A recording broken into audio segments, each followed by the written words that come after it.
give your everything. I never imagined you would have to give your life. That you would be a part of the police vice 911 quick, it's an emergency. I think it's a burglary. Can you imagine calling for help when your help arrived? You were sentenced to your very death. Oh my God. My cousin was shot dead in her home, no chance to survive, as she probably struggled to take her last. Say her name. Charleena! Say her name. Charleena! Hey. Let me just say, since being around this family, I have met the most courageous individuals that I have known in a very long time. I have seen them push away some of that grief to have to come forth to speak up for their relative, the narrative that they want out there and not what the media tries to put out there. They're here. I met some of the most powerful black women within this family, and they're gonna speak today. Come on. Even though we're going through our trials and our tribulations, and this is a tough, trying time, we gotta keep smiling for Lena. And even though when we see these police officers, and you know, they've done their things, but we gotta make sure we're still strong for Lena throughout all these obstacles. So for my family, I just wanna say thank you, and just continue to hold us up in your prayers. To the community, you guys really mean a lot just by coming. I'd like to introduce our legal counsel for the family, James Bible. All right. Hey now. Oh. Yeah, we gonna give him this work. Oh. Yeah. Hands up, don't shoot. He's going to war.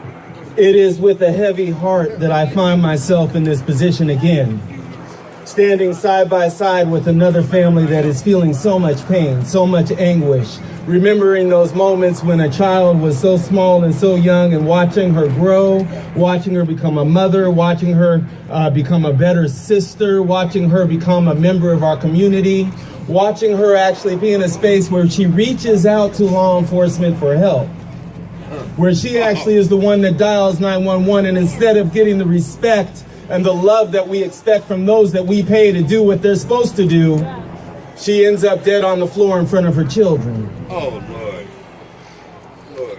Our tears will continue to flow, and that's a reality. I have been crying since I found out about this moment on Sunday. But our tears will lead to action inevitably. This moment is for her. This moment is for her. This moment is for those children that will now be raised up without their mother. This moment is for our entire community to remember that we love her. Even if we didn't know her before, we know her now. And we know her through all of you, through the loving family members, the people that came together that I saw last night. We know her from you and through you. Now, one reality that will always be present in a situation like this, in any sort of police murder, and I did say those words based on the information, based on the things that I've seen, based on what I've evaluated, I have to say those words, is that ultimately the police officers get to sit in the nice they were, how dangerous the 90-pounder was. But the thing that you never, ever, ever get to hear is from the person that's passed away. You don't get to hear what their experience was. You don't get to hear how afraid they were. You don't get to hear how much they cared for their children. Her life matters. Now! To say that her life matters. What's her name? Charleena. What's her name? Charleena. Right there. Now, as we move through this, we're going to have to evaluate all the evidence, all the information, and be able to tell the public and the people what we see and continue to act from there. Now, the reality is I've looked at the transcript of this interaction, and I hear that they were making decisions between tasers and bullets. Something to the effect of, get your taser. I don't have it. Pow, pow. Now, let me tell you something about that interaction that should be understood and should be messaged from this point on. If you have time to have that conversation, then you are not in imminent danger. If you have time to decide whether or not I need to use my gun or whether or not I need to use my taser, you are not in danger. If you have time to look at your friend and say, should I use my taser or should I use my gun? And they say, oh, wait a second, I don't have a taser. I guess we're going to have to kill her. You had time to do better than you did. And that's why I say murder is murder is murder is murder is murder is murder is murder. That's why at this stage, we have to say that. If you have time to sit in a police car and belittle the humanity of a person before you enter the apartment, if you have time to talk about how she perceives her children and isn't she the one that thought something about wolves, if you have time to do all of that, you also have time to call a crisis intervention team. If you had time to do that, then you had time to do something different. And that's why we say murder is murder is murder is murder is murder is murder is murder. And that's why we say murder is murder is murder is murder is murder is murder is murder. And that's why we say murder is murder is murder is murder is murder is murder is murder. And that's why we say our community will not accept that. No. Our community deems this to be murder. And we, in fact, expect the government to treat it as such. And to hear that they are in a place where they're merely on administrative leave after this sort of embarrassment is an affront to any sort of system of actual justice. Come on, man. This is embarrassing for the city of Seattle. And I must say also I'm disappointed in the chief at this moment because I heard that statement about how will they have a choice in terms of what to carry and what not to carry. I heard them say that they can either carry a taser or they can carry a baton along with their weapon, along with their firearm. But you know what also we need is a camera. And you know what? The truth, the reality is that wasn't the right sort of response.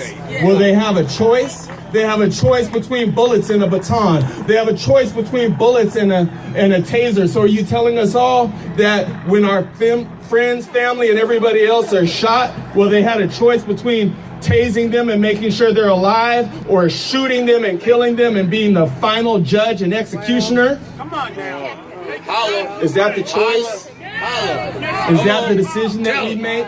The reality is that the system in Seattle has not been responsive to all human beings. And when I say the system in Seattle has not been responsive to human beings, ultimately what I'm saying is the system in Seattle is responsible to white people, but not the rest of us. The system of Seattle is responsible to those that are in a place where they have a lot of dollars, but not the rest of us. If you live in housing that is subsidized, you will be perceived differently, and they can shoot you and talk about the other difficulties that you might have had in your life. The system in Seattle is responsible to wealthy white people, but not the rest of us. And that's why we have to say once again, murder is murder is murder is murder is murder is murder is murder. Murder is murder is murder is murder is murder is murder is murder. Murder is murder is murder is murder is murder is murder is murder. We have to be different. We are the system. Recognize our roles in it and rise up and stand up and do everything we can to help them understand. To help them understand what her name was. Charleena. What her name was. Charleena. What her name is. Charleena. And that she lives within all of us. Charleena. And that we won't be in a space. We won't be in a space where we simply give up. And they will be forced to hear our voices, forced to make changes. But what I want to tell you is in the heat of the night, in the middle of everything, when it all gets calm, when it all gets silent, remember to embrace this family and tell them every day that we love them. Do everything we can for their kids. Do everything we can for their livelihood and their ability to survive in all of this. Because 3 weeks from now, we'll all still be doing work, but there might not be as big a rally as at this moment. But we need to wrap our arms around each other and continue to push forward. That needs to happen. The lawyers will be doing the work. I've got Shakespeare Fiesa, who's sitting in the back waving his hand who will be doing his work. Thank you, Shakespeare.